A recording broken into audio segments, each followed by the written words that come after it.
So I'm going to read from verses 7 to 16 of 1 Kings chapter 17.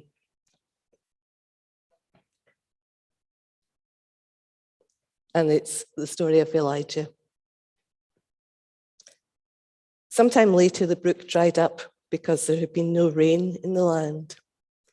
Then the word of the Lord came to him. Go at once to Zarephath in the region of Sidon and stay there. I have instructed a widow there to supply you with food. So he went to Zarephath. When he came to the town gate, a widow was gathering sticks. He called to her and asked, "Would you bring me a little water in a jar so I may have a drink?" As she was going to get it, he called, "And bring me, please, a piece of bread."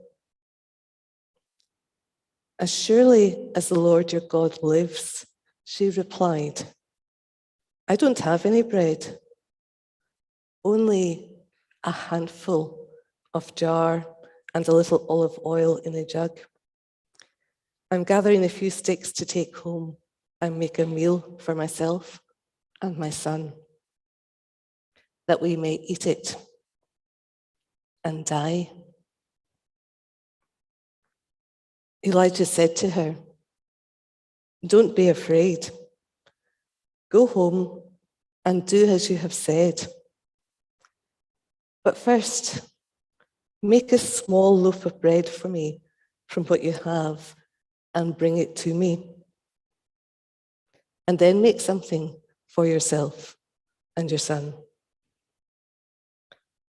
For this is what the Lord, the God of Israel, says: the jar of flour will not be used, and the jug of oil will not run dry until the day the Lord sends rain on the land." She went away and did as Elijah had told her. So there was food every day for Elijah and for the woman and her family. For the jar of flour was not used up, and the jug of oil did not run dry, in keeping with the word of the Lord spoken by Elijah.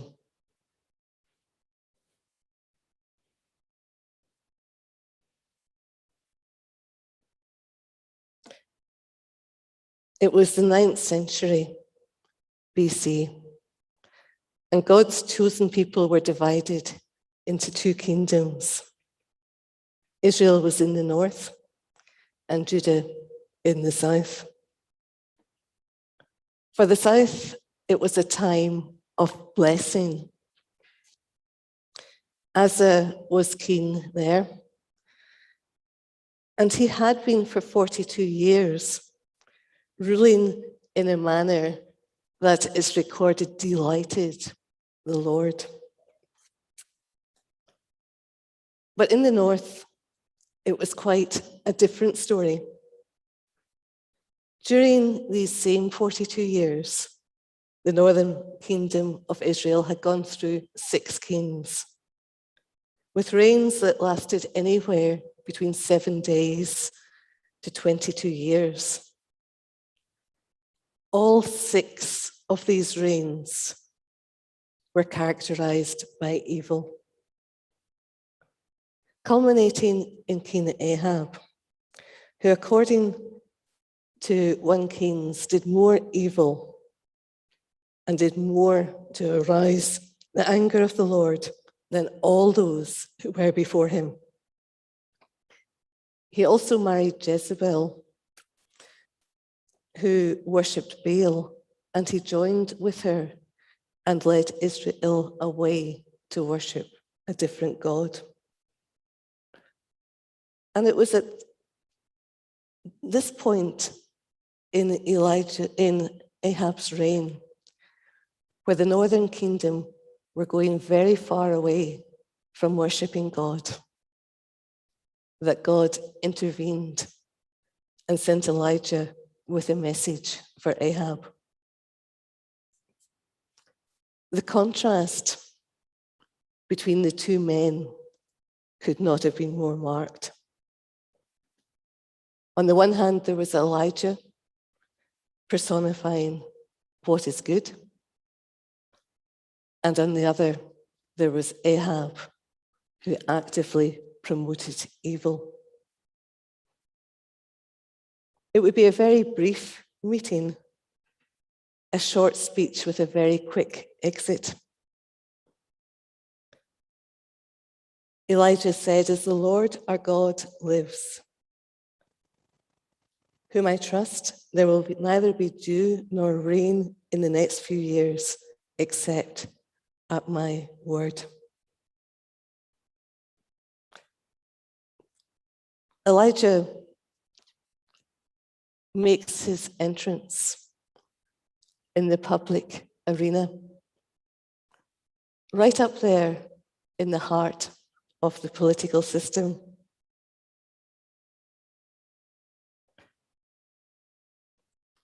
But the meeting didn't go that well. Ahab didn't heed what Elijah said. There was no quick solution, and an extended period of drought was inevitable. And I think what happens next is very interesting. We might expect now that Elijah had entered the public domain that he would remain there. He does come back later on, but first, he's going to learn afresh what it means to trust God. And we find that his public integrity, his willingness to stand up and be obedient to God, turns out to be very true in his private life.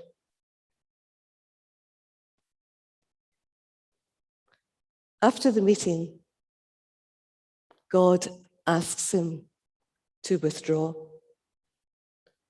to take refuge in a remote place where he would remain hidden and where he would rely completely on God for his sustenance, where he would learn every day what it meant to trust God for his daily bread.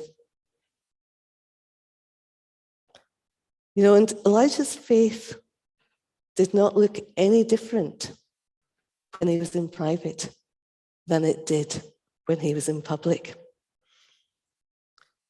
His commitment to follow God was not determined by who was watching.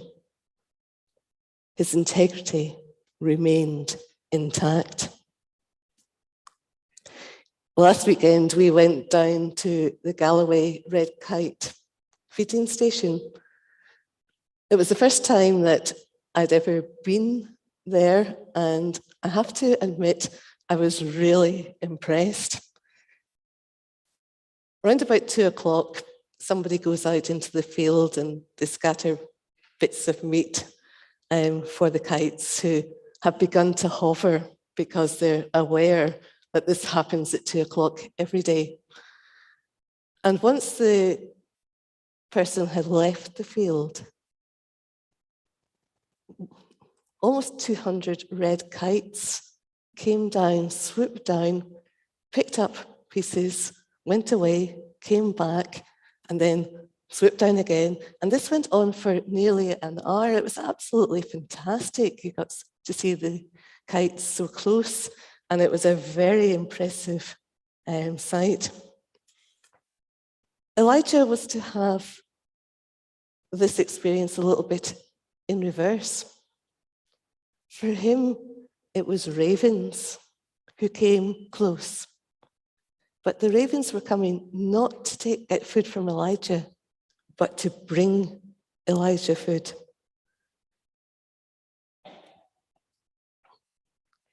And his water would come from the brook. And that happened until God chose to change how he would look after Elijah. The drought continued and the brook dried up. And again, God gave Elijah very clear instructions. He was to leave the peace and security of the brook of Kerith. He was to leave the routine, the constancy that he had come to know and to cherish. And he was to go to Zarephath. That was a village in Sidon, a place that was probably not that safe for Elijah to be, because it was there that Jezebel's father was the ruler. And as the drought continued, Elijah had become a wanted man. As Elijah approached the village, he met the person who God had appointed to look after him. And she must have seemed such an unlikely source of hospitality. You know, when we were thinking about climate change last week, we noted that the marginalized, that the poorest were often the people who were impacted most and first by extreme situations. And that was true, or appears to have been true, of this woman. She's a widow, and she has a dependent son. And it would appear that nobody in the village is gathering round to help her out. She has come to the end of her resources. And she's out looking for sticks to build a fire so that she can make one last meal for her son and herself. When that meal is over, she's not expecting to get another one. She's expecting that her son and herself will starve to death.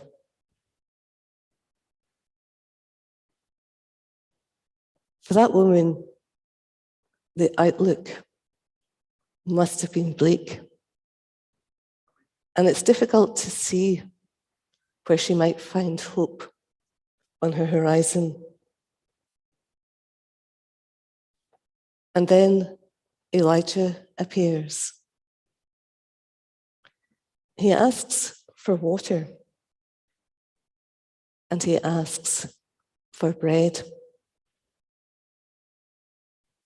In her weakened, malnourished state, she can manage the water. But bread, he is literally asking for the last bite from her mouth. The bread that she craved, the bread that separated her from death. For her, the cost of extending hospitality was acute. And no one would know if she refused him. No one would know. Yet, she is willing to give him all that she has. With amazing generosity and trust, she dips into her precious oil and flour to provide for this man of God. And then the miracle happened. You know, God had not forgotten this widow. He had noticed her suffering. And he sent Elijah so that together they would share in the bounty of God. The oil and the flour did not run out. I don't think they ate lavishly. but they were safe. As I was thinking about that widow's generosity, another story came to mind. 9,000 years later, Jesus notes the same outlook in a widow. In Mark chapter 12, verses 41 to 44, it says, Jesus sat down opposite the place where the offerings were put and watched the crowd putting their money into the temple treasury. Many rich people put in large amounts, but a poor widow came and put in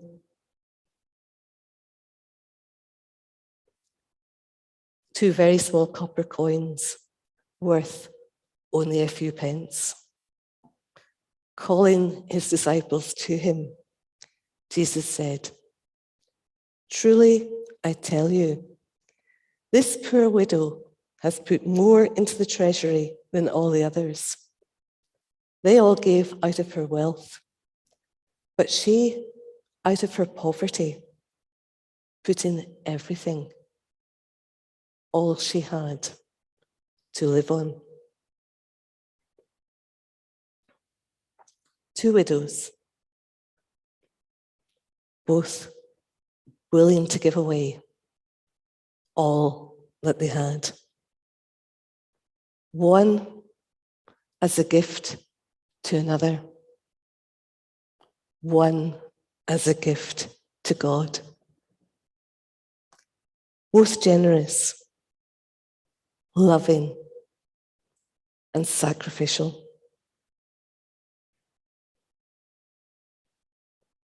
Let's fast forward another 2,000 years.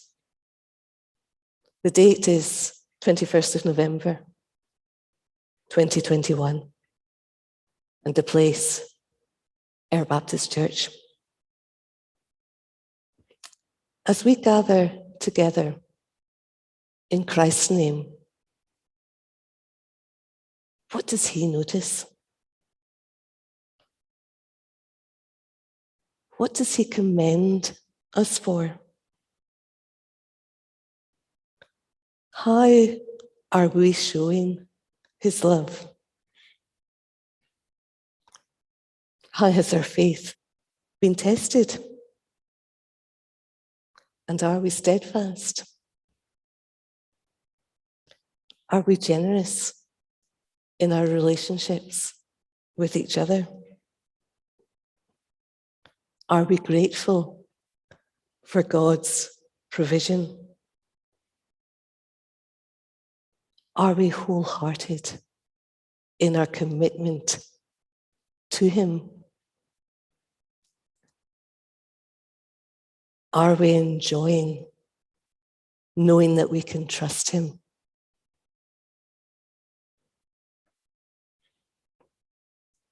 These widows were unlikely heroes. And like Elijah, a great deal of their relationship with God was worked out in private. If you like, that's where they were formed spiritually. In circumstances that only God was aware of. But that time that they spent with God produced faith. Faith that was expressed in their love for others, in their love for God. You know, I think there's quite a challenge there for us as we spend time with God. As we learn what it is to experience his goodness in our lives, to express gratitude to him for what he is doing, to learn to trust him through situations that we cannot see the way forward.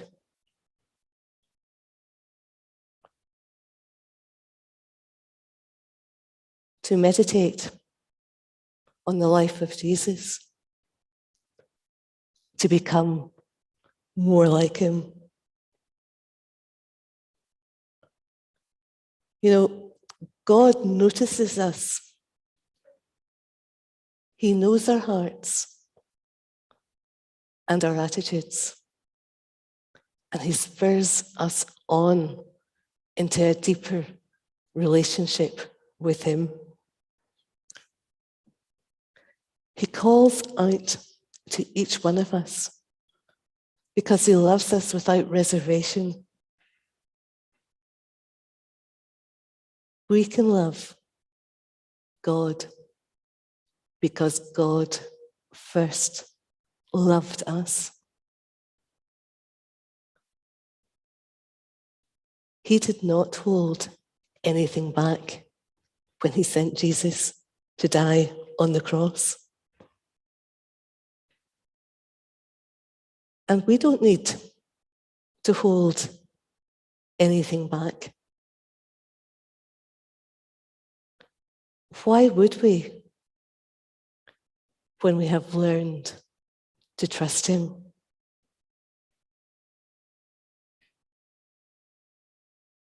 What does Jesus notice today as we open our hearts to him?